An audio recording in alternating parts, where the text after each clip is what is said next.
while on the topic of the loving bond between me and my Grandmom Gertie, which the matriarch Margie tried everything in her power to destroy.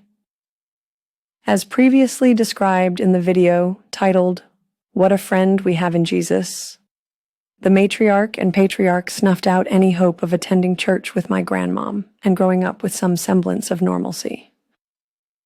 In the worldwide Church of God cult, Christmas was a forbidden holiday. They denounced Christmas because of its roots in paganism, citing Jeremiah 10.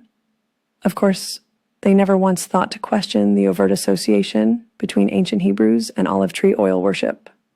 I saw others bonding during the Christmas holiday, but I was condemned to perpetual isolation and loneliness due to my jailkeeper parents. One autumn somewhere between late 1980s, early 90s, I concluded in my heart I love my grandmom more than the cold-blooded fanatical zealotry of my parents, and would have given anything to be able to be with my grandmom on Christmas morning, to give her a gift just to say, "I love you, grandmom." I determined to be there, even if I couldn't.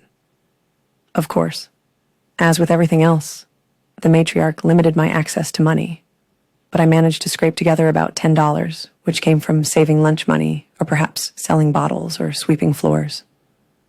I raised $10, then quietly slipped over to the home of a cousin, begging them not to tell the matriarch, but use this $10 to buy Grandmom a gift she would enjoy from me for Christmas. The cousin knew my impossible circumstances. I wanted to know nothing further from my cousin.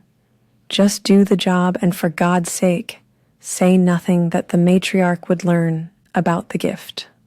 Weeks passed by, Christmas came. My grandmom spent that week with my aunt.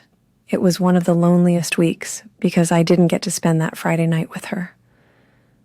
But after Christmas had passed, Grandmom returned home and I got to see her again.